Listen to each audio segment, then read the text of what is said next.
Welcome to the next video about Iran. This video introduces Zoroastrianism. Please like, share and subscribe to my channel Wisdom of Life. Zoroastrianism was founded by the sage Zoroaster, who lived from 628 to 521 BCE. He was born in Iran. Zoroastrianism is one of the oldest religions which still exist. Zoroaster at the age of 30 had a vision in which God, Ahura Mazda, appointed him to preach the truth. His teachings were contained in Gathas, which comprise 17 hymns and are a part of Avesta, Zoroastrianism's holy book. The original manuscripts of Avesta are said to have been destroyed when Alexander conquered Persia.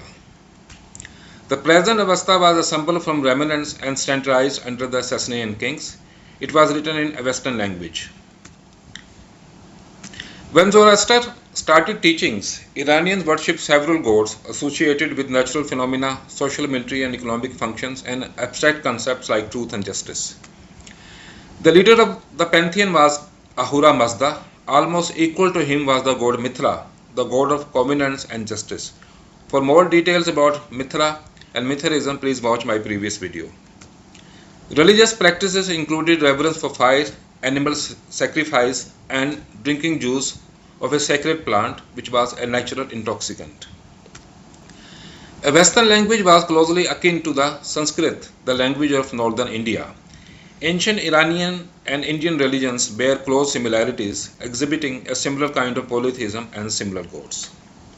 Indian Mithra is Iranian Mithra. Cult of fire and sacrifice through a sacred liquor is common to both religions. Avestan Deva and Sanskrit Dev both mean heavenly. So here in the picture at the bottom you can see a late Miss Sushma Swaraj, the Union Minister of India, worshipping at a temple in Baku, the capital of Azerbaijan. The temple is sacred to both Hindus and Zoroastrians. Zoroaster's teaching initially aroused opposition. Cyrus the Great embraced Zoroastrianism, which became the state religion thenceforth. Zoroastrianism remained the state religion in the two subsequent Persian empires. Zoroastrianism declined after the Muslim conquest of Iran in 7th century. Many Zoroastrians converted to Islam and some migrated to other countries, notably India. Most of the Zoroastrians who came to India settled in Gujarat, presently a state in northwest India and the home of current Indian Prime Minister Mr. Narendra Modi. In India, Zoroastrians are called Parsis. The word Parsi in Gujarati language means a Persian. Presently, about 60,000 Parsis live in India and some 1400 in Pakistan. In India, Parsis are mostly settled in Mumbai, the country's business and entertainment hub, and in Pakistan in Karachi, which is the country's largest city. So in the first photograph towards the left, you can see Mr. Ratan Tata, who is India's leading industrialist and who is a Parsi.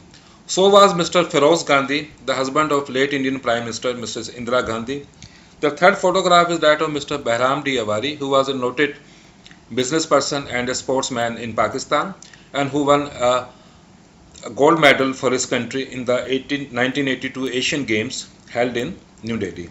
The fourth photograph is that of Mrs. Rati Jinnah, the second wife of Mr. Muhammad Ali Jinnah, the founder of Pakistan. She belonged to a Parsi family. Basic ideas in Zoroastrianism. These are one God, day of judgment, heaven and hell, immortality of the soul, and good versus evil. Zoroastrianism is a monotheistic religion. To many, it is the world's oldest monotheistic faith, which teaches one supreme God, Ahura Mazda, who was later named Ormuz. Ahura Mazda means the wise Lord. He is almighty, omnipresent, omnipotent, creator, protector, and nourisher of the universe. Spanta Manu, or the Holy Spirit, is manifestation of the thought and will of Ahura Mazda. Opposed to him is Angra Manu, later Ahriman, the evil spirit. Ahriman isn't co-eternal with Ahura Mazda. He will ultimately enter into nothingness. The notion of Ahriman being co-eternal with Ahura Mazda is a later notion which was contrived to establish that God cannot be the author of evil, so evil must be ascribed to his adversary. At any rate, for Zoroaster, evil is a fact of life, it isn't an illusion or appearance. By their own choice, Holy Spirit chooses good, while the evil spirit chooses wickedness. As the eternal enemy of man, anger Manu lures him to wickedness. There is a eternal struggle between good and evil until the final victory of good with the help of Ahura Mazda. For Zoroastrians, there cannot be any synthesis or compromise between good and evil. The end of the conflict will and must usher in the triumph of good. In pre-Zoroastrian Iran, fire was venerated. Zoroastrians do not worship fire, but they regard it as a symbol of righteousness. To regard Zoroastrians as fire worshippers is like regarding Christians as cross worshippers. In the words of Iran's greatest poet Ferdowsi, say not that they were worshippers of fire, they were worshippers of one God. Man is a composite of body and spirit. Body is perishable, spirit is immortal. He has the power to choose between good and wickedness. It is both man's right and duty to fight evil both within him and outside him, not only for himself but for entire mankind. When a righteous person dies, his soul is welcomed by his conscience in the other world in the shape of a beautiful damsel. When a wicked man dies, his soul is met by his conscience in the shape of an ugly woman. In the ancient Indian text, the Upanishads, the soul is welcomed in heaven by 500 apsaras or maidens. So this also shows a similarity between Hinduism and Zoroastrianism. Finally, the soul is judged by Mithra before it enters paradise or hell. The soul whose good actions exactly balance their evil ones are sent to an intermediate place.